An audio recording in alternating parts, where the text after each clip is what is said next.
33-year-old Judy Viger has been charged with 5 counts of endangering the welfare of a child. Okay, now it's the mother who got arrested, not the stripper. It's the mother who got arrested. The strippers did not get arrested. Obviously, the minors did not get arrested. But just to give you more context into the story. That's plenty of context. There were, yes, that is plenty of context. There were several other teenagers there, some as young as 14, and the parents were not notified ahead of time that there would be scantily clad or not clad women at this event. First of all, can't wait to go to that bowling alley. Now, that's a fun bowling alley. That doesn't happen every day. Number 2, obviously, she should have warned the parents. It's a total faux pas. It's inappropriate. I can see why some parents would be mad. Supreme Court, guilty or not guilty? She faces possibly a year in jail because of this. And I do not agree with that. I think that that's not right. Let her go! So let her go! I want some kind of punishment so she realizes, like, you can't do this. Like, if you want to do this, you should probably talk to the parents and make sure, like, hey, this is illegal, but let's keep it on the down low if you're cool with it. Because he's a 16-year-old. He's a 16-year-old. You know what I mean? Like, if it was a 12-year-old. She shouldn't have done it. It's inappropriate. It is inappropriate. So, you know what? A judge calls her and goes, hey, you know what? Inappropriate. Go home.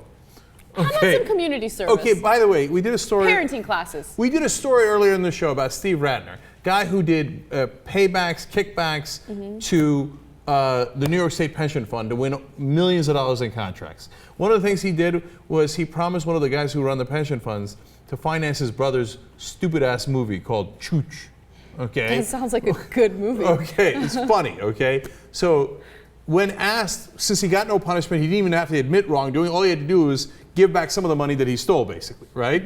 And now he's back to being a high fundraiser for the Democrats and at fancy parties, etc. All the top people love him, etc. When they ask these influential people, well, isn't it embarrassing to hang around with this guy who's a criminal? Now, of course, he didn't go to jail. He was a banker. He's a finance guy, right?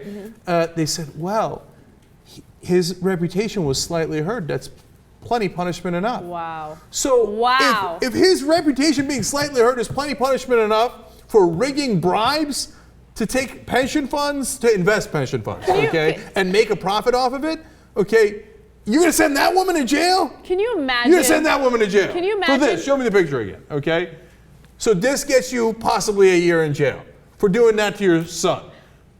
Yeah. You know, in some places, that gets you a high five, okay? But Steve Ratner's not in jail. Nobody at HSBC's in jail.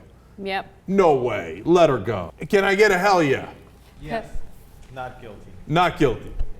Chair? She's got to get some punishment.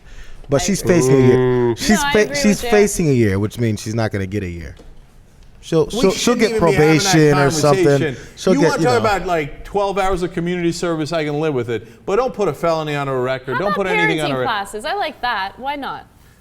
As long as there's strippers.